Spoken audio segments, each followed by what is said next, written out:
Welcome back to the floor of the CME Group here in Chicago, Monday, March 21st, first day of spring. I'm Killer from Treasury Curve. Treasury Curve is an institutional money market portal. We assist firms in their overnight cash management.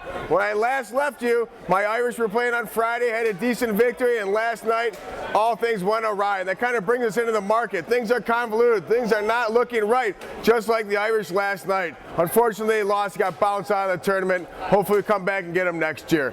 Today we saw, the Libya escalation over the weekend, all these continued headwinds. We know about that. Obviously, oil's jumped, but the Japanese market is off today. A little bit of a holiday, so we'll see how that pans out. But I think the biggest thing today, with the market being up nearly 2%, the S&P, the Dow, as well as the NASDAQ, all seeing tremendous upside moves. Maybe this mutual fund Monday we haven't had in a while. But I think it goes back to the Treasury situation. We're talking about this, and there's actually pretty pertinent information today came out that the Treasury is going to try and sell $10 billion a month in agencies of this agency MBS they've been holding. So it's kind of a litmus test going on. They want to see if this is actually going to work. Is there an appetite in the market for this exit strategy? Now, mind you, if you remember, they tried doing this exit strategy a long time ago, and next thing you know, they had QE2 rolling up. So as we kind of move through this Treasury situation, QE3 was way down the road. No one even talked about QE3. 2-3 weeks ago, when all this market kind of volatility has come in, now QE3 is a little bit closer to home.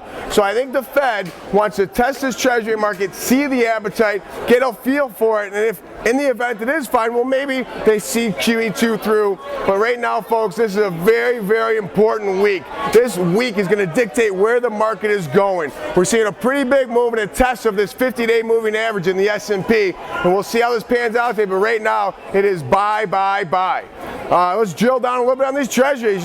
Clearly they're seeing a reaction to the equity move off a full point in the 30-year. And that 100-day moving average is pretty important this week, coming in at 121.01. In the 10-year, that 100-day is coming in at 120.08.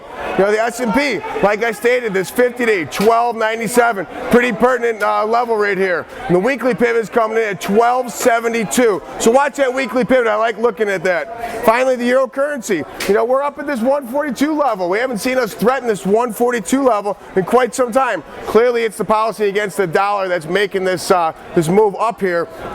But last time we were up here, we came off pretty hard, all the way down to that 129 level. So let's see how the ECB and all the reaction to the policy goes out this week. But that weekly pivot over there is 140.47. Good luck this week. Be nimble, be quick. And I'm the Killer from the floor of the CME. Remember, be the hammer, not the nail.